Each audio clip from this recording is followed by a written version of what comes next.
హైదరాబాద్ మహానగరాన్ని పరిశుభ్రంగా ఉంచడమే లక్ష్యంగా జీహెచ్ఎంసీ అడుగులు వేస్తోంది. సుపరిపాలన సాధ్యం కావాలంటే నగర ప్రజలంతా భాగస్వామ్యం కావాలని ఆర్వి కర్ణన్ పిలుపునిచ్చారు. 2026లో 100% పరిశుభ్రతే లక్ష్యంగా పనిచేయనున్నట్టు వెల్లడించారు. ఇందుకు ప్రజల మద్దతు తప్పనిసరిని అభిప్రాయపడ్డారు.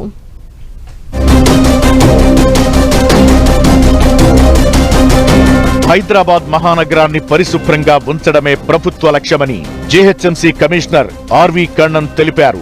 2026లో పరిశుభ్రతలో నగరాన్ని అగ్రస్థానంలో నిలబెట్టే ప్రణాళికలతో ముందుకెళ్తున్నట్టు వెల్లడించారు. 2025 స్వచ్ఛ సర్వేక్షణలో జాతీయ స్థాయిలో జీహెచ్ఎంసీ 6వ ర్యాంక్ సాధించిందన్నారు. గ్రేటర్ విస్తరణతో దాని పరిధి 2000 కిలోమీటర్ల వరకు విస్తరించిన నేపథ్యంలో 300 వార్డుల నుంచి రోజుకు 9000 మెట్రిక్ టన్నుల చెత్త ఉత్పత్తి అవుతుందన్నారు. దీంతో సీఎం ఆదేశాల మేరకు పారిశుద్ధ్యం నిర్వహణపై ప్రత్యేకంగా డీఈలు, ఏఈలను నియమించి నిరంతరం పర్యవేక్షిస్తున్నట్లు వెల్లడించారు. చెత్త నిర్వహణలో నిర్లక్ష్యం వహిస్తే సహించేది లేదని హెచ్చరించారు. 2025లో 10,752 చలాన్లు విధించగా 2.34 కోట్ల రూపాయల జరిమానాలు జీహెచ్ఎంసీకి వచ్చినట్లు తెలిపారు. ప్రస్తుతం చేపట్టిన శానిటేషన్ స్పెషల్ డ్రైవ్ 30 రోజులు కొనసాగుతుందని, చెత్త తొలగింపే కాకుండా ఇళ్ల ముందు నిలిపి ఉంచుతున్న పాత వాహనాలను కూడా తొలగిస్తామని స్పష్టం చేశారు.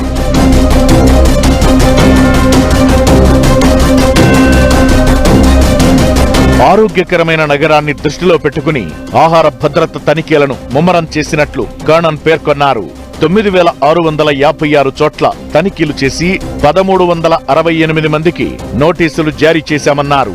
65 చోట్ల ఆహార భద్రత నిబంధనలు ఉల్లంఘించిన వారికి 14.84 లక్షల జరిమానా విధించామని తెలిపారు. కేపీహెచ్బీ కాలనీలో ఫుడ్ టెస్టింగ్ ల్యాబొరేటరీ కోసం 5 కోట్ల రూపాయలు మంజూరుకు స్టాండింగ్ కమిటీ ఆమోదం తెలిపిందన్నారు. అటు చెత్త ద్వారా విద్యుత్ ఉత్పత్తి చేస్తున్న రాష్ట్రాల్లో జవహర్ నగర్ వద్ద 24 మెగావాట్ల ప్లాంట్తో దేశంలోనే మొదటి స్థానంలో ఉన్నామన్న కర్ణన్, కైత్లాపూర్లో 300 టీపీడీ సామర్థ్యంతో నిర్మిస్తున్న బయో సిఎన్జీ ప్లాంట్ను రామ్కీకి అప్పగించినట్లు తెలిపారు.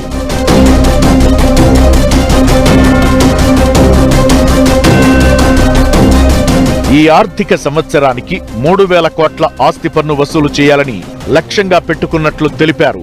2025 ఏప్రిల్ నుంచి డిసెంబర్ వరకు 1,512 కోట్ల రూపాయల ఆస్తి పన్ను వసూలైందని చెప్పారు. 2024-25 కంటే 8% పెరిగిందన్నారు. ఇటీవల విలీనమైన మున్సిపాలిటీల పరిధిలో మరో 800 కోట్ల ఆస్తి పన్ను వసూలవుతుందని అంచనా వేశారు. నగరంలో రవాణా సదుపాయాన్ని మరింత మెరుగుపరిచేందుకు పెండింగ్ లో ఉన్న ఫ్లైఓవర్లను ఏప్రిల్ నాటికి పూర్తి చేస్తామన్నారు. హెచ్సిటీ ప్రాజెక్టు కింద చేపట్టిన 32 ప్రాజెక్టులను త్వరలోనే ప్రారంభిస్తామని ప్రకటించారు. 2025-26 ఆర్థిక సంవత్సరానికి 2,706 కోట్ల రూపాయలతో జీహెచ్ఎంసీ చేపట్టిన 9,993 ఇంజనీరింగ్ పనుల్లో 1,023 కోట్లతో 4,872 పనులు పూర్తయ్యాయని తెలిపారు. నగరాన్ని పరిశుభ్రంగా తీర్చిదిద్దేందుకు పౌరులంతా తమ బాధ్యతగా సహకరించాలని కోరిన కర్ణన్, తమ ప్రాంతాల్లో పారిశుద్ధ్యం సహా ఇతర సమస్యలేవైనా ఉంటే జీహెచ్ఎంసీ వాట్సాప్ నంబర్ 8125966586 లేదా జీహెచ్ఎంసీ కాల్ సెంటర్ 040211111 కు ఫిర్యాదు చేయాలని సూచించారు.